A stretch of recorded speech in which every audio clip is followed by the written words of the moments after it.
অন্তর্বর্তী সরকারের দায়িত্ব নেওয়ার পর প্রথমবারের মতো নিজ জন্মভূমি চট্টগ্রামে যাচ্ছেন প্রধান উপদেষ্টা। উৎসবের আমেজ। দুর্বৃত্তদের ছুরিকাঘাতে ঢাকা বিশ্ববিদ্যালয়ের শিক্ষার্থী ও ছাত্রদল নেতা শাহরিয়ার আলম শাম্য নিহত। মাঝরাতে উত্তাল ক্যাম্পাস। বরিশাল বিশ্ববিদ্যালয়ের ভিসি প্রফেসি ও কোষাধ্যক্ষকে অব্যাহতি। নতুন উপাচার্য হলেন ডক্টর মোহাম্মদ তৌফিক আলম। ৩ বছর মেয়াদী প্রকল্প নিচ্ছে এসসি। 218 কোটি টাকা সহায়তা দেবে ইউএনডিপি। অনাপত্তির জন্য ইআরডিকে চিঠি। বর্ষার আগেই কুড়িগ্রামের ব্রহ্মপুত্র নদে তীব্র ভাঙন। নদী গর্ভে বিলীন বাড়ি, রাস্তা, ফসলি জমি, হুমকির মুখে শিক্ষা প্রতিষ্ঠান। জরাজীর্ণ কুষ্টিয়া 150 বছরের কোর্ট স্টেশন নেই মানসম্মত বিশ্রামাগার। বেহাল দশা শৌচাগারের, শেষ নেই ভোগান্তি। এবং সৌদির সঙ্গে $142 বিলিয়ন অস্ত্র চুক্তি করল যুক্তরাষ্ট্র। দুদেশের বন্ধন আগের চেয়ে শক্তিশালী বললেন ট্রাম্প।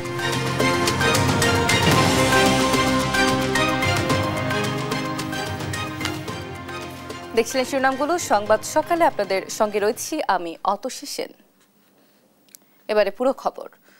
অন্তর্বর্তী সরকারের দায়িত্ব নেওয়ার পর আজ প্রথমবারের মতো নিজ জন্মভূমি চট্টগ্রামে যাচ্ছেন প্রধান উপদেষ্টা অধ্যাপক ডক্টর মোহাম্মদ ইউনূস। এ নিয়ে পুরো জেলা জুড়ে বিরাজ করছে উৎসবের আমেজ। প্রধান উপদেষ্টার সফরে চট্টগ্রাম বিশ্ববিদ্যালয়ের ৫ম সমাবর্তন অনুষ্ঠানে যোগদান ছাড়াও রয়েছে চট্টগ্রাম বন্দর পরিদর্শন ও দক্ষিণ চট্টগ্রামবাসীর দীর্ঘদিনের প্রাণের দাবি নতুন কালুরঘাট সেতু ভিত্তিপ্রস্তর স্থাপন। প্রধান উপদেষ্টার সফর ঘিরে আশার আলো দেখছেন চট্টগ্রামের ব্যবসায়ীরা। এ কে এম নাজিমের রিপোর্ট, আরো জানাচ্ছেন আপন অপু। দেশের রাজস্ব আয়ের স্বর্ণদ্বার চট্টগ্রাম বন্দর। দেশের প্রধান সমুদ্র বন্দরও এটি। রাজনৈতিক পট পরিবর্তনের পর অর্থনৈতিক সমৃদ্ধির কথা বিবেচনা করে এই বন্দর নিয়ে নতুন করে ভাবতে শুরু করেছে অন্তর্বর্তী সরকার। এরই মধ্যে অগ্রাধিকার ভিত্তিতে বে টার্মিনাল নির্মাণ কাজ শেষ করা, মাতারবাড়ি গভীর সমুদ্র বন্দর নির্মাণে বিদেশি বিনিয়োগকারীদের সঙ্গে চুক্তি স্বাক্ষর, লালদিয়ার চরে কন্টেইনার টার্মিনাল নির্মাণ এবং বন্দরের আধুনিকায়নে নেওয়া হয়েছে নানা উদ্যোগ। একে সাধুবাদ জানিয়েছেন ব্যবসায়ীরা। উনি অনেক উচ্চমানের একজন মানুষ, উনি আন্তর্জাতিকভাবে অত্যন্ত কানেক্টেড একজন মানুষ। ওনার এই কানেক্টিভিটির মাধ্যমে আমরা চাইব যে বন্দরকে আধুনিকায়নকরণ এবং এই আধুনিকায়নের মাধ্যমে এই বন্দরটাকে আরো বেশি সচল করে তোলা। আন্তর্জাতিক জরিপকারী প্রতিষ্ঠান লয়েডস লিস্ট অনুযায়ী বিশ্বের 100 দ্রুততম বন্দরের তালিকায় চট্টগ্রামের স্থান 58। প্রধান উপদেষ্টার চট্টগ্রাম সফর ঘিরে আশা জাগছে ব্যবসায়ীদের মনে। অগ্রগতি ধরে রাখতে বন্দরকে আধুনিক বন্দরে নিয়ে যেতে গ্রিন চ্যানেল চালু, আধুনিক শেড নির্মাণ ও হয়রানি বন্ধে উদ্যোগ নেওয়ার দাবি তাদের। এটা প্রধান উপদেষ্টার কাছে আমরা চাইবো যেরকম গাড়ির জন্য আলাদা শেড, আরএমজির জন্য যাতে সেরকম আলাদা আধুনিকায়ন কোনো শেড করে দেখ এবং গ্রিন চ্যানেলটা আবার যাতে চালু করে, যাতে সহজ বা লভ্যভাবে আমরা গুজটা ইজিলিভাবে যাতে আমরা ক্লিয়ার করে নিতে পারি। বুধবার চট্টগ্রাম সফরে এসে চট্টগ্রাম সমুদ্র বন্দর পরিদর্শন করবেন প্রধান উপদেষ্টা ডক্টর মোহাম্মদ ইউনূস। এই বন্দরকে বিশ্বমানের হিসেবে পরিচিতি দিতে বন্দর ব্যবহারকারী ব্যবসায়ী ও বিভিন্ন সংস্থার নেতাদের সঙ্গে মতবিনিময় করবেন প্রধান উপদেষ্টা। উনি একমাত্র ব্যক্তি, উনি ইচ্ছা করলে বিদেশ থেকে বিনিয়োগকারীরা আসবে এবং এইখানে এই বিনিয়োগগুলো হলে আমাদের দেশের কম্পিটিটিভ প্রাইস পাবে ব্যবসায়ীরা। এই বন্দর বেশি টাকা নিলে আরেক বন্দরে চলে যাবে। এই সুযোগটা উনি ব্যবসায়ীদের জন্য করে দিতে পারবেন। চট্টগ্রাম সফরকালে প্রধান উপদেষ্টা কর্ণফুলী নদীর উপর 11,000 কোটি টাকা ব্যয়ে কালুরঘাট সেতুর ভিত্তিপ্রস্তর স্থাপন করবেন, যার মধ্য দিয়ে দক্ষিণ চট্টগ্রামের কোটি মানুষ স্বপ্ন বুনছেন দীর্ঘদিনের অবর্ণনীয় কষ্ট থেকে মুক্তি পাওয়ার। আমরা এই মুহূর্তে সরকারকে, যারা সংশ্লিষ্ট সকলকে কৃতজ্ঞতা জানাতে চাই, ধন্যবাদ জানাতে চাই। আমরা চাইব এটা যেহেতু একটা বড় প্রকল্প, কোনো রকমের প্রতিবন্ধকতা সৃষ্টি না করে যেন অত্যন্ত সুচারুভাবে খুব কম সময়ের মধ্যে যেন সেতুর নির্মাণ কাজটা দৃশ্যমান হয়। এরপর দুপুরে চট্টগ্রাম বিশ্ববিদ্যালয়ের 5ম সমাবর্তনে যোগ দেবেন প্রধান উপদেষ্টা। 22,500 শিক্ষার্থীকে সনদপত্র তুলে দিবেন তিনি। রাষ্ট্রপ্রধানের এ সফর ঘিরে নেওয়া হয়েছে কঠোর নিরাপত্তা। নিউজ ডেস্ক, দেশ টিভি। তুচ্ছ ঘটনাকে কেন্দ্র করে ঢাকা বিশ্ববিদ্যালয়ের ছাত্রদল নেতা ও শিক্ষা গবেষণা ইনস্টিটিউটের শিক্ষার্থী শাহরিয়ার আলম শাম্য হত্যাকে কেন্দ্র করে উত্তপ্ত হয়ে উঠেছে ক্যাম্পাস। রাতে সোহরাওয়ার্দী উদ্যানের রমনা কালী মন্দিরের পাশে দুর্বৃত্তের ছুরিকাঘাতে নিহত হন শাহরিয়ার আলম শাম্য। বিশ্ববিদ্যালয়ের প্রশাসনের দুর্বলতায় শিক্ষার্থী হত্যাকাণ্ডের ঘটনা ঘটেছে মন্তব্য করে উপাচার্যের পদত্যাগ দাবি করেছে ছাত্রদল। সাদ আহমেদের রিপোর্ট। আবারও রক্তাক্ত ঢাকা বিশ্ববিদ্যালয়। দুর্বৃত্তের ছুরিকাঘাতে নিহত হয়েছেন ঢাকা বিশ্ববিদ্যালয়ের শিক্ষার্থী ও ছাত্রদল নেতা শাহরিয়ার আলম শাম্য। মঙ্গলবার মধ্যরাতে রাজধানীর সোহরাওয়ার্দী উদ্যানে বাইক চালিয়ে যাওয়ার সময় অন্য আরেকটি বাইকের ধাক্কা লাগলে কথা কাটাকাটির এক পর্যায়ে সাম্যকে ছুরিকাঘাত করে পালিয়ে যায় দুর্বৃত্তরা। এ সময় গুরুতর আহত অবস্থায় তাকে উদ্ধার করে ঢাকা মেডিকেল কলেজ হাসপাতালের জরুরি বিভাগে নিয়ে আসলে চিকিৎসক তাকে মৃত ঘোষণা করেন। সাম্যের মৃত্যুর খবর শুনে হাসপাতালে জড়ো হন বিশ্ববিদ্যালয় শিক্ষার্থীরা। ঘটনার পরপরই হাসপাতালে ছুটে আসেন ছাত্রদলের সভাপতি, জানান বহিরাগতদের দ্বারা সাম্যের উপর হামলা প্রশাসনের দুর্বলতার প্রতিফলন। ঢাকা বিশ্ববিদ্যালয়ের যে একটি অনিরাপদ ক্যাম্পাস হিসাবে দীর্ঘদিন যাবৎ যে অবস্থা বিরাজ করছে তারই প্রতিফলন ঘটেছে আজকের এই ঘটনায়। প্রশাসনের যে একটি দুর্বল অবস্থা বিরাজ করছে তারও প্রতিফলনে আমরা আমাদের প্রতিবাদ অব্যাহত রাখবো, প্রয়োজনীয় কর্মসূচি দেব এবং বাধ্য করব এই খুনিশের দৃষ্টান্ত শাস্তি দেওয়া হবে। অন্যদিকে ঢাকা মেডিকেল কলেজ হাসপাতালে এসে শিক্ষার্থীদের বিক্ষোভের মুখে পড়েন ঢাকা বিশ্ববিদ্যালয়ের উপাচার্য অধ্যাপক নিয়াজ আহমদ। এক পর্যায়ে অবরুদ্ধ উপাচার্য গণমাধ্যমে কথা না বলেই ঢাকা মেডিকেল এলাকা ত্যাগ করেন। শিক্ষার্থী সাম্য হত্যার প্রতিবাদে মঙ্গলবার মধ্যরাতে উত্তাল হয়ে ওঠে ঢাকা বিশ্ববিদ্যালয় ক্যাম্পাস। উপাচার্যের বাসভবনের সামনে বিক্ষোভ করে ছাত্রদল। বেসরকারি বিশ্ববিদ্যালয় ছাত্রদলের একনিষ্ঠ কর্মী পারভেজকেও একইভাবে আমরা দেখেছি হত্যাকাণ্ডের শিকার হতে হয়েছে। আজকে ঢাকা বিশ্ববিদ্যালয় স্যার এফ রহমান হলের শাহরিয়ার আলম সাম্যকেও ঠিক একইভাবে কুপিয়ে এবং ছুরিকাঘাত করে তাদেরকে হত্যা করা হয়েছে। সুতরাং দুইটি হত্যাকাণ্ডের মোটিভ খুবই কাছাকাছি। মাননীয় প্রক্টর এবং মাননীয় ভিসি মহোদয়ের পদত্যাগের দাবিতে আজু ভাস্কর্যের সম্মুখে বাংলাদেশ জাতীয়তাবাদী ছাত্রদল বিক্ষোভ মিছিল এবং সমাবেশ করবে। অন্যদিকে ঘটনার পর তৎক্ষণাৎ সোহরাওয়ার্দী উদ্যানে অভিযান চালায় পুলিশ। এ সময় সন্দেহভাজন কয়েকজনকে আটক করার কথা জানান রমনা বিভাগ ডিসি মোহাম্মদ ইলিয়াস কবির। কিছু গাঁজাখোর বা গাঁজা বিক্রেতা, এটা আমরা এখান থেকে ৩-৪ জনের মতো আমরা ধরেছি। যতটুকু জানি কথা কাটাকাটির এক পর্যায়ে সেখানে বোধহয় ওই যে স্টেপ করেছে অন্য পক্ষ। শিক্ষার্থীদের কাছে জানা যায় ময়নাতদন্ত শেষে বিশ্ববিদ্যালয়ে সাম্যের জানাজা অনুষ্ঠিত হবে। সাদ আহমেদ, দেশ টিভি, ঢাকা। শিক্ষার্থীদের আন্দোলনের মুখে বরিশাল বিশ্ববিদ্যালয়ের উপাচার্য অধ্যাপক ডক্টর সুচিতা শারমিন, উপ উপাচার্য ও কোষাধ্যক্ষকে অব্যাহতি দেওয়া হয়েছে। মঙ্গলবার শিক্ষা মন্ত্রণালয়ের মাধ্যমিক উচ্চ শিক্ষা বিভাগের বিশ্ববিদ্যালয় শাখার সিনিয়র সহকারী সচিব এস.এম. কাশিমের সই করা প্রজ্ঞাপনে তথ্য জানানো হয়। প্রজ্ঞাপনে উল্লেখ করা হয়, রাষ্ট্রপতি ও চ্যান্সেলরের অনুমোদন ক্রমে বরিশাল বিশ্ববিদ্যালয়ের উপাচার্য অধ্যাপক ডক্টর সুচিতা শারমিনকে অব্যাহতি দেওয়া হয়েছে। একই সঙ্গে ববি প্রভিসি ও কোষাধ্যক্ষকে অপসারণ করা হয়েছে। প্রজ্ঞাপনে আরও বলা হয়েছে, নতুন উপাচার্য নিয়োগের আগ পর্যন্ত অন্তর্বর্তীকালের জন্য রাজশাহী বিশ্ববিদ্যালয়ের ফলিত রসায়ন বিভাগের অধ্যাপক ডক্টর মোহাম্মদ তৌফিক আলম বরিশাল বিশ্ববিদ্যালয়ের উপাচার্যের দায়িত্ব পালন করবেন। আগামী জাতীয় সংসদ নির্বাচন সামনে রেখে ইউএনডিপির সহযোগিতায় ৩ বছর মেয়াদী প্রকল্প নিচ্ছে নির্বাচন কমিশন। কমিশনের সক্ষমতা বৃদ্ধির লক্ষ্যে এই প্রকল্পে ২১৮ কোটি টাকা অর্থায়ন করবে সংস্থাটি। মঙ্গলবার অর্থনৈতিক সম্পর্ক বিভাগের এ সংক্রান্ত চিঠি পাঠিয়েছে নির্বাচন কমিশন। ব্যালট নামের এই প্রকল্পের মাধ্যমে নির্বাচন কর্মকর্তাদের প্রশিক্ষণ, অংশীজনদের সঙ্গে সেমিনার, সিভিক ভোটার এডুকেশন ও নির্বাচনে লজিস্টিক সাপোর্ট দেয়া হবে।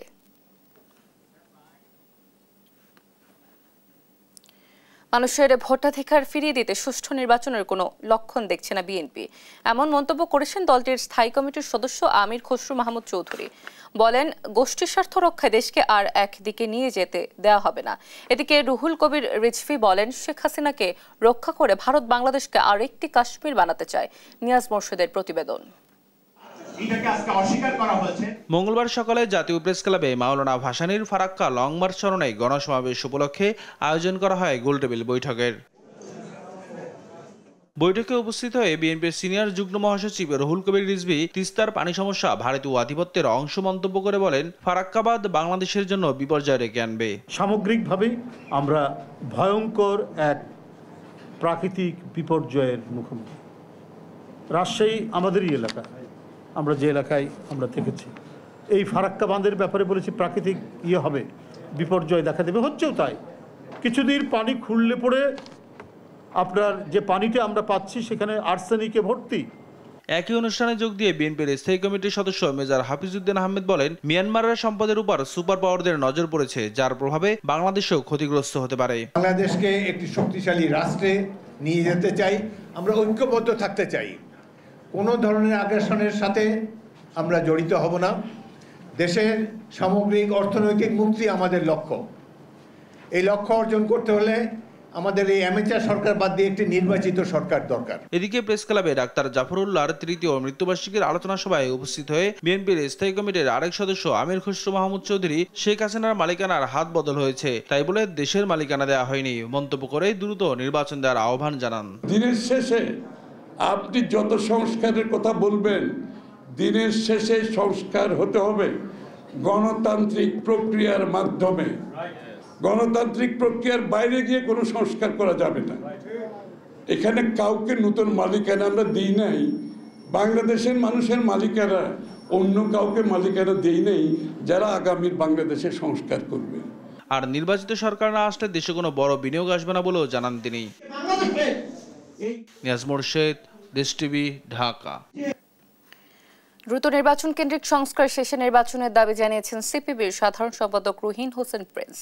জানান, নির্বাচন সুষ্ঠু ও গ্রহণযোগ্য করতে অর্থনৈতিক দুর্বৃত্তায়ন বন্ধ করতে হবে। মঙ্গলবার ঐকমত্য কমিশনের সঙ্গে সংলাপ শেষে এসব কথা বলেন তিনি। আর সংলাপের শুরুতে কমিশনের সহসভাপতি ডক্টর আলী রিয়াজ বলেন, জুলাই অভ্যুত্থানে সংস্কারের যে আকাঙ্ক্ষা তৈরি হয়েছে তা বাস্তবায়নে সব দলের সঙ্গে কথা বলছে কমিশন। হাসান আল মাহমুদের রিপোর্ট। মঙ্গলবার সকালে ঐকমত্য কমিশনের সঙ্গে সংলাপে বসে বাংলাদেশের কমিউনিস্ট পার্টি সিপিবির 11 সদস্যের প্রতিনিধি দল। ঐকমত্য কমিশনের দেয়া 166 প্রস্তাবের বাইরে কমিশনের পূর্ণাঙ্গ সুপারিশের উপর আলোচনা করে সিপিবি। এ সময় জাতীয় ঐকমত্য কমিশনের সহসভাপতি ডক্টর আলী রিয়াজ বলেন, জুলাই অভ্যুত্থানে মানুষের মধ্যে যে সংস্কারের আকাঙ্ক্ষা তৈরি হয়েছে তা বাস্তবায়নে সব রাজনৈতিক দলের সঙ্গে কথা বলছে কমিশন। একটি জবাবদিহিতামূলক রাষ্ট্র, একটি রাষ্ট্র যা নাগরিকদের সমানভাবে মর্যাদা দিয়ে বিবেচনা করে, তাদের অধিকারকে সুরক্ষা করে, তার পথরেখা আমরা তৈরি করতে চেষ্টা করব। জাতীয় ঐকমত্য কমিশনের পক্ষ থেকে আমাদের লক্ষ্য হচ্ছে একটি জাতীয় সনদ, যাতে করে আমরা ভবিষ্যতের বাংলাদেশের পথরেখা কীরকম হবে তার একটা ধারণা পেতে পারি, তার একটা অগ্রযাত্রার পথ চিহ্নিত করতে পারি। পরে গণমাধ্যমের সঙ্গে কথা বলেন সিপিবির সাধারণ সম্পাদক রুহিন হোসেন প্রিন্স। বলেন, নির্বাচন কেন্দ্রিক সংস্কার শেষে নির্বাচনের দিকে যাওয়াই অন্তর্বর্তী সরকারের প্রধান কাজ হওয়া দরকার। বাইরের নানা শক্তি আমাদের দেশকে নানাভাবে অস্থিতিশীল করতে চায় এবং আমরা সংস্কারের নামে অন্য কোনো নামে যদি কালক্ষেপণ করে নির্বাচনকে বিলম্বিত করি, কারণ নির্বাচনই হচ্ছে জনগণের ম্যান্ডেট নিয়েই রাষ্ট্র পরিচালনা এবং গণতন্ত্রের ধারা এগিয়ে যাওয়া, তাহলে কিন্তু একটা ক্ষতিকর জায়গায় যাবে। সুতরাং আপনাদের দ্রুততার সাথে এবং ক্ষিপ্রতার সাথে নির্বাচন ব্যবস্থার আমূল সংস্কারের জন্য যেটা করা দরকার, যেটা 9 মাসে হয়নি, দ্রুততম সময় করে আপনারা ওই কাজ করেন, না হলে কিন্তু এটা ঝুলে গেলে এই দায় আপনারা এড়াতে পারবেন না। নতুন করে সংবিধান রচনা, 4 মূলনীতির পরিবর্তন, দ্বিকক্ষ বিশিষ্ট পার্লামেন্ট ব্যবস্থার বিপক্ষে মত দেয় সিপিবি। অর্থনীতির দুর্বৃত্তায়ন, লুটপাটের ধারা অব্যাহত রেখে আমরা যত ভালো কথা লিখি, এইটা কোনো কার্যকরী ভূমিকা পালন করবে না। হাসান আল মাহমুদ, দেশ টিভি, ঢাকা। 2001 সালের রমনা বটমূলে বোমা হামলার ঘটনায় হত্যা মামলায় মৃত্যুদণ্ডপ্রাপ্ত আসামি মাওলানা তাজউদ্দিন ও জুয়েলের সাজা কমিয়ে যাবজ্জীবন কারাদণ্ড দিয়েছেন হাইকোর্ট। আর অন্য 9 আসামির সাজা কমিয়ে 10 বছর করে কারাদণ্ড দেওয়া হয়।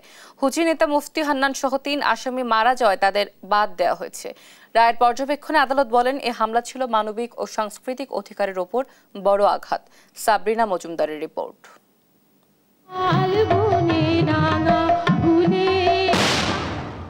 2 যুগ আগে 2001 সালে রাজধানীর রমনা বটমূলে ছায়ানটের বৈশাখ বরণের অনুষ্ঠানে বোমা হামলা হয়।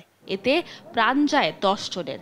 এই ঘটনায় করা হত্যা মামলায় 2014 সালে বিচারিক আদালত 8 জনকে মৃত্যুদণ্ড ও 6 জনকে যাবজ্জীবন কারাদণ্ড দেয়। পরে বিচারিক আদালতের রায়ের বিরুদ্ধে হাইকোর্টে আপিল করেন সাজাপ্রাপ্তরা। এরপর পেরিয়ে গেছে আরও 11 বছর।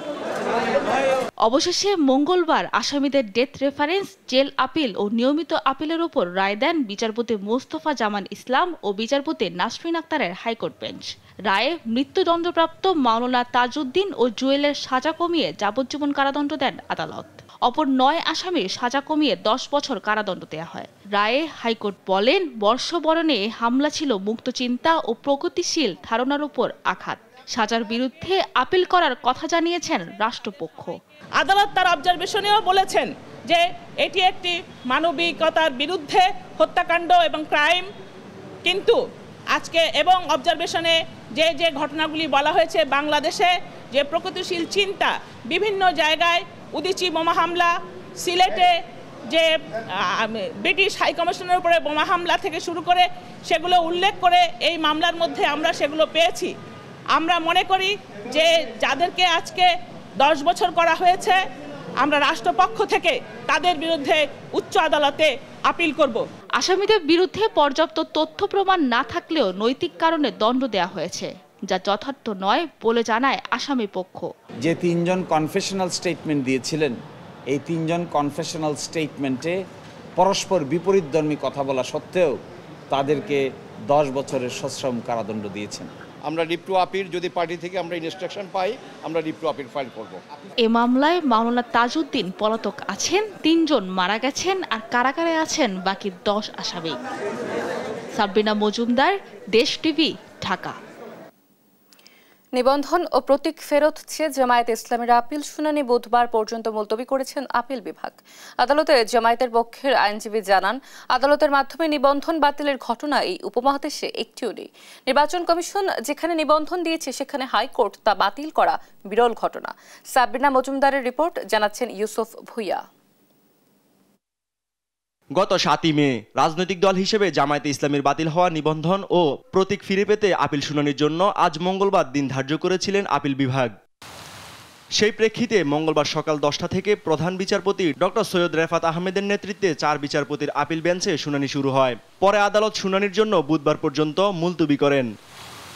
শুনানির এক পর্যায়ে ইতিহাসে এটাই প্রথম যেখানে রাজনৈতিক দলের নিবন্ধন বাতিল করা হয়েছে। হাইকোর্টের রায়ে এমন মন্তব্য করেন প্রধান বিচারপতি। জবাবে জামায়াতের পক্ষের আইনজীবী জানান, আদালত কর্তৃক নিবন্ধন বাতিল এই উপমহাদেশে একটিও নেই। আদালত কর্তৃক রাজনৈতিক দলের রেজিস্ট্রেশন বাতিলের নজির এই ভারতীয় উপমহাদেশে আর দ্বিতীয়টি নেই, এইটি প্রথম। এবং জামাত ইসলামীর রেজিস্ট্রেশনকে বাতিল করা হয়েছে, ইলেকশন কমিশন বাতিল করেনি। ইলেকশন কমিশন রেজিস্ট্রেশন দিয়েছে, কিন্তু হাইকোর্ট ডিভিশন মেজরিটির ভিত্তিতে এটি বাতিল করেছে। এই নজির এই ভারতীয় উপমহাদেশে একটি এবং একমাত্র। জামায়াতের প্রতীক বিষয়ে সুপ্রিম কোর্টের ফুল কোর্টের প্রশাসনিক সিদ্ধান্তের পর জামায়াতের প্রতীক দাঁড়িপাল্লা বাদ দেয় ইসি। নতুন করে কোনো প্রতীকের জন্য চাইলে আবেদন করতে পারবে জামায়াত। জামাত প্রতিষ্ঠার পর থেকেই দাঁড়িপাল্লা প্রতীক জামাত মার্কা হিসেবে বিবেচিত এবং সব সময় সংসদে আসন সংখ্যা নিশ্চিত করে সরকারেও অংশগ্রহণ করেছে এই দাঁড়িপাল্লা প্রতীক নিয়ে। আজকে সেটির উপরে আংশিক শুনানি হয়েছে। এই প্রতীক সংক্রান্ত বিষয়ে আগামীকালকে সকাল 9টায় 1 নম্বর আইটেম হিসেবে শুনানি হবে। গত বছরের 22 অক্টোবর রাজনৈতিক দল হিসেবে জামায়াতে ইসলামীর বাতিল হওয়া নিবন্ধন ফিরে পেতে খারিজ হওয়া আপিল পুনরুজ্জীবিত করে আপিল বিভাগ। পরে চলতি বছরের 12ই মার্চ রাজনৈতিক দল হিসেবে জামায়াতে ইসলামীর বাতিল হওয়া নিবন্ধন ফিরে পেতে আপিল শুনানি শুরু হয়। ইউসুফ ভুইয়া, দেশ টিভি, ঢাকা। আগামী 17ই মে মাগুরায় শিশু আছিয়া ধর্ষণ ও হত্যা মামলার রায় ঘোষণা হবে। মঙ্গলবার যুক্তিতর্ক উপস্থাপন শেষে মাগুরার নারী ও শিশু নির্যাতন দমন ট্রাইব্যুনালের বিচারক এম জাহিদ হাসান রায়ের এদিন ধার্য করেন। রায় আসামিদের সর্বোচ্চ শাস্তির প্রত্যাশা করছেন রাষ্ট্রপক্ষের আইনজীবী। সহকর্মী পঙ্কজ রায় তথ্যছবিতে জানাচ্ছেন আপন অপু। মাগুরার শিশু আসিয়া ধর্ষণ ও হত্যা মামলার রায় ঘোষণা করা হবে 17ই মে। 2 দিনের যুক্তিতর্ক উপস্থাপন শেষে রায়ের এই দিন ধার্য করেন মাগুরার নারী ও শিশু নির্যাতন দমন ট্রাইব্যুনালের বিচারক এম জাহিদ হাসান। আমরা বিশ্বাস করি যে এই মামলায় প্রসিকিউশন ন্যায় বিচার পাবে, কারণ আপনারা জানেন সরকার এই মামলাটিকে জনগুরুত্বপূর্ণ মামলা হিসেবে ট্রিট করেছেন। 17ই মে 2025 ইনশাআল্লাহ আসছে শনিবার এই মামলার রায় প্রচার এবং প্রকাশের। বিশেষ পাবলিক প্রসিকিউটর জানিয়েছেন, যুক্তিতর্ক উপস্থাপনে প্রধান আসামি হিটু শেখ সহ সবার বিরুদ্ধে অভিযোগ সম্পূর্ণভাবে প্রমাণ করতে সক্ষম হয়েছে রাষ্ট্রপক্ষ। আসামিদের সর্বোচ্চ শাস্তি দাবি করেন তিনি। আমরা আসামিদের বিরুদ্ধে অভিযোগ প্রমাণ করতে সম্পূর্ণরূপে সক্ষম হয়েছে। আমরা আশা করছি যে রাষ্ট্রপক্ষ এই মামলায় আমরা ন্যায় বিচার পাব। প্রধান অভিযুক্ত হিটু শেখের ফাঁসি সহ অন্য আসামিদের দৃষ্টান্তমূলক শাস্তি দাবি করেন আসিয়ার মা। আমি সরকারের কাছে আশা করতেছি যে প্রথম আসামি হিটু শেখের জন্য ফাঁসি হয় এবং 3 জন আর 3 জন যে যারা বাকি 3 জন এর জন্য সর্বোচ্চ শাস্তি হয়, এইটুকুই আমি সরকারের কাছে আবেদন করতেছি, এতে আমি খুশি। এর আগে জেলা কারাগার থেকে আসামিদের আদালতে আনা হয়। এই মামলায় বাদী সহ 29 জনের সাক্ষ্য নেওয়া হয়েছে। নিউজ ডেস্ক, দেশ টিভি। সামাজিক যোগাযোগ মাধ্যমে মাদক বিরোধী পোস্ট দেওয়ার জেরে কলেজ ছাত্রীর বাড়িতে অগ্নিসংযোগের অভিযোগ উঠেছে গ্রামের বখাটে যুবকের বিরুদ্ধে। মঙ্গলবার রাত 1টার দিকে সুনামগঞ্জ সদর উপজেলায় এ ঘটনা ঘটে। অভিযোগ পেলে আইনানুগ ব্যবস্থা নেওয়া হবে বলে জানিয়েছে পুলিশ। শাবাজউদ্দিন মান্নার তথ্য ছবিতে জানাচ্ছেন আব্দুল আল মারুফ। সামাজিক যোগাযোগ মাধ্যমে মাদক বিরোধী পোস্ট করাই যেন কাল হলো সুনামগঞ্জ সরকারি কলেজের উদ্ভিদ বিজ্ঞান বিভাগের 2য় বর্ষের ছাত্রী সাজমিন আক্তারের। মঙ্গলবার গভীর রাতে লাকড়ির ঘরে দাও দাও করে জ্বলছে আগুন। এ দৃশ্য সুনামগঞ্জ সদর উপজেলার গৌরারং ইউনিয়নের গুচ্ছগ্রামের দোকান কর্মচারী শফিক মিয়ার বাড়ির। মঙ্গলবার রাত আনুমানিক 1টার দিকে এই অগ্নিসংযোগের ঘটনা ঘটে বলে জানায় পরিবারের সদস্যরা। তাদের অভিযোগ, রাতের আধারে কে বা কারা দাহ্য পদার্থ ডিজেল বা পেট্রোল দিয়ে লাকড়ির ঘরে আগুন দিয়ে পালিয়ে যায়। প্রতিবেশীরা এসে আগুন নিভানোর আগেই ঘরে থাকা জ্বালানি কাঠ, ঢেউটিন সহ অন্যান্য মালামাল পুড়ে যায়। ভুক্তভোগী সাজমিন আক্তার জানায়, গেল সোমবার মাদক সেবীদের অত্যাচারে অতিষ্ঠ হয়ে সামাজিক যোগাযোগ মাধ্যমে মাদক বিরোধী পোস্ট দেওয়ার পর থেকে মাদকাসক্ত মেহেদি হাসান তাকে হুমকি দিয়ে আসছে। ক্ষিপ্ত হয়ে মেহেদি অগ্নিসংযোগ করেছে বলে অভিযোগ করেন তিনি ও প্রতিবেশীরা। সকালের দিকে হইছে আমি পোস্টটা করি যে আমরা গ্রামটা হইছে মাদকাসক্ত, বা আমি কিন্তু স্পেসিফিক কোনো নাম দেয়া করছি না, যে পোস্টটা যা মাদকের বিরুদ্ধে করছিলাম। তো অনেকে হইছে এই জায়গায় কমেন্ট করছে, অনেক কিছু করছে, করার পরে তারা করার পরে কমেন্ট করার পরে আমি একটা দিন না যাইতে যাইতে পরবর্তীতে হইছে আমার সাথে হইছে আমার বসত বাড়ির যে আঙ্গিনার মধ্যে একটা গোড়া ছিল, ওই গোড়াটাই জ্বালাইয়া দিছে। দোকানে বসে আসলাম আমরা 8-9 জন মানুষ। হঠাৎ করে দিকে মেহেদি ছেলেটা পশ্চিমকুল ভাষায় কথাবার্তা হইতেছে। আমরা জানি না কি কার জন্য মেসেজে গেল, তুমি হারে গেল হলো টেইলার আমার মারা গেল বাপরে গেল। পুলিশ জানায়, প্রতিপক্ষের সঙ্গে বিভিন্ন বিষয় নিয়ে মামলা মোকদ্দমা ও পূর্ব বিরোধ চলছে। পূর্ব শত্রুতার জেরে এমনটা ঘটতে পারে বলেও জানায় পুলিশ। এদের সাথে তো এদের আগেই বাদাবাদী আছে। এখন বাদাবাদী যেটা দেখে নাই কেউ, তারপরে তদন্ত সাপেক্ষে দেখে বোঝা যাবে, এছাড়া তো আর বোঝার কায়দা নেই। কেউ করতে তো দেখে নাই, লাকড়ি ঘরে আগুন দিচ্ছে। এখন তাদের সাথে আগে মামলা মোকদ্দমাও আছে। অগ্নিসংযোগের ঘটনায় এখনো কোনো মামলা দায়ের হয়নি। নিউজ ডেস্ক, দেশ টিভি। 150 বছরের পুরনো কুষ্টিয়া কোর্ট স্টেশনটির জরাজীর্ণ অবস্থা, লাগেনি আধুনিকতার ছোঁয়া। ফলে প্রতিনিয়ত ভোগান্তি আর দুর্ভোগ পোহাতে হয় যাত্রীদের। প্ল্যাটফর্ম নিচু হওয়ায় যাত্রীরা সহজে উঠতে পারে না ট্রেনে। নেই মানসম্মত বিশ্রামাগার, বেহাল দশা শৌচাগারেরও। যাতায়াতের জন্য স্টেশনটি এখানকার মানুষের জন্য অনেক কার্যকর হলেও যাত্রী সেবার মান নিয়ে অভিযোগের শেষ নেই। ইরফান রানার ক্যামেরায় কুষ্টিয়া থেকে নাহিদ হাসান তিতাসের রিপোর্ট। ট্রেন আসলেই কুষ্টিয়া কোর্ট স্টেশনে যাত্রীদের এমন ভোগান্তির দৃশ্য দীর্ঘদিনের। এ অঞ্চলের মানুষের যোগাযোগের জন্য গুরুত্বপূর্ণ এই স্টেশনটিতে এখনো লাগেনি আধুনিকতার ছোঁয়া। ফলে প্রতিনিয়তই ভোগান্তি আর দুর্ভোগ পোহাতে হয় যাত্রীদের। প্ল্যাটফর্ম নিচু থাকায় ট্রেনে উঠতে বেগ পেতে হয় যাত্রীদের। সবচেয়ে বেশি ভোগান্তিতে পড়েন বয়স্ক ও অসুস্থরা। ট্রেনে যে উঁচু প্ল্যাটফর্ম হলো সাবর, এই জন্য তো ওঠা নামা কষ্ট হয়। অনেক সময় দৌড়ায়, মেয়েরা গায়ে চোটে, একটা অ্যাক্সিডেন্ট হয়। বৃদ্ধ মানুষদের ওঠানামা করতে সমস্যা হয়। 1871 সালে চালু হওয়া এই স্টেশনটির জরাজীর্ণ অবস্থা। নেই মানসম্মত বিশ্রামাগার, বেহাল দশা শৌচাগারেরও। নেই যাত্রীদের পর্যাপ্ত নিরাপত্তার ব্যবস্থা। দখলদারদের কবলে পড়েছে স্টেশনের জায়গাও। যাতায়াতের জন্য স্টেশনটি এখানকার মানুষের জন্য অনেক কার্যকর হলেও যাত্রী সেবার মান নিয়ে অভিযোগের শেষ নেই। যারা বাচ্চাদের দুধ খাওয়ায়, সেই দুধটা কিন্তু খাওয়ানোর এইখানে জায়গা নেই। আবার শৌচাগারও কিন্তু এখানে নেই। অসুস্থ মানুষ যদি একটা সমস্যা হয় তাহলে তো পেশাব পায়খানার দরকার আছে, কিন্তু এই জিনিসটা তো নাই। বসার জায়গা নেই। দেখেন এখনই আপনার চাক্কাশি প্রমাণ পাচ্ছেন যে ফ্যান কিন্তু বন্ধ। স্টেশনের দায়িত্বে থাকা কর্মকর্তারা বলছেন, এই স্টেশনের আয় বাড়লেও বাড়েনি যাত্রী সেবার মান। তাই ঊর্ধ্বতন কর্মকর্তাদের কাছে দ্রুত স্টেশনটি আধুনিকায়নের দাবি তাদের। ঊর্ধ্বতন কর্মকর্তারা ভিজিট করে গেছে, আমরাও চিঠি লিখছি, জানানো হয়েছে তাদেরকে, তারা তাদের মতো করে পদক্ষেপ নেবে। 150 বছরের পুরনো কুষ্টিয়ার এই স্টেশন দিয়ে প্রতিদিন আন্তনগর সহ 8টি ট্রেন 14 বার চলাচল করে। নাহিদ হাসান তিতাস, দেশ টিভি, কুষ্টিয়া। বর্ষা শুরু হওয়ার আগেই কুড়িগ্রামের ব্রহ্মপুত্র নদে পানি বাড়ায় তীব্র ভাঙন দেখা দিয়েছে। নদী গর্ভে বিলীন হয়েছে একাধিক বাড়ি, রাস্তা ও ফসলি জমি। হুমকির মুখে রয়েছে শিক্ষা প্রতিষ্ঠান, হাট, বাজার ও মসজিদ। স্থানীয় পানি উন্নয়ন বোর্ড জানায় তারা ঊর্ধ্বতন কর্তৃপক্ষের অনুমতির ভিত্তিতে ব্যবস্থা নিচ্ছে। সহকর্মী জুয়েল রানার তথ্যছবিতে অঙ্কন চৌধুরীর রিপোর্ট। ব্রহ্মপুত্র নদে বাড়ি বিলীন হওয়ার আশঙ্কায় ভুক্তভোগীরা আগে থেকেই নিরাপদ স্থানে সরে যাচ্ছে। হুমকিতে রয়েছে হাটবাজার, শিক্ষা প্রতিষ্ঠান, মসজিদ, মাদ্রাসা, ঘরবাড়ি ও ফসলি জমি। এই দৃশ্য দেখা যাচ্ছে কুড়িগ্রামের উলিপুর উপজেলার বেগমগঞ্জ ইউনিয়নের রসুলপুর এলাকায়, যেখানে কয়েকদিনে 10টি বসতবাড়ি নদীতে বিলীন হয়েছে। জমা জমি অনেক ছিল, সব জমা জমি নদীতে গেছে। এখন যে বাড়িটাও থাকে না। যা ঘরটা যে নিয়ে এক জায়গায় মানে দাঁড় করাবো, সে দাঁড় করার মতো জায়গাটা নাই। এদিকে আমাদের যা সয় সম্পদ ছিল সব এদিকে চলে গেছে। স্থানীয়রা বলছে আগেভাগে ব্যবস্থা না নেয় শত বছরের পুরনো গ্রাম রাস্তা ও ভেঙে যাচ্ছে। মাদ্রাসা ও মসজিদও ঝুঁকিতে রয়েছে। দ্রুত স্থায়ী ভাঙন রোধ ব্যবস্থার দাবি তাদের। বাড়িঘর ভাঙি যদি সব শেষ, এখন আমরা যাবো কোথায়, আসবো কোথায়? যদি ইয়েতে মরাই অনেক ভালো। ব্রহ্মপুত্র, ধরলা, দুধকুমার নদে ঘেরা বেগমগঞ্জ ইউনিয়নের বড় অংশ গত 15 বছরে নদীগর্ভে বিলীন হয়েছে। ইউনিয়নটি রক্ষা করতে সরকারের হস্তক্ষেপ চেয়েছেন জনপ্রতিনিধি। ইউনিয়নের 100%-এর মধ্যে 80% ভেঙে অলরেডি নদী চলে গেছে, আছে 20%।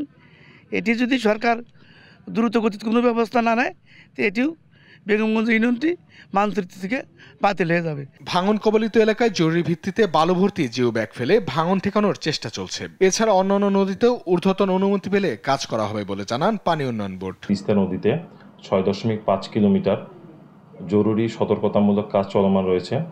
এছাড়া উলিপুর উপজেলার বেগমগঞ্জ ইউনিয়নে জরুরি ভিত্তিতে 1000 জিও ব্যাগ ডাম্পিংয়ের কাজ চলমান রয়েছে। এছাড়া কুড়িগ্রাম সদর উপজেলার চট ইয়তনেটে আমাদের জরুরি সতর্কতামূলক কাজ চলমান রয়েছে। ব্রহ্মপুত্র, ধরলা, তিস্তা ও দুধকুমার নদী ভাঙন প্রবণ এলাকায় বর্ষার আগে স্থানীয় ব্যবস্থা নেবে সরকার, এমনটাই প্রত্যাশা নদীর পাড়ের মানুষের। নিউজ ডেস্ক, দেশ টিভি।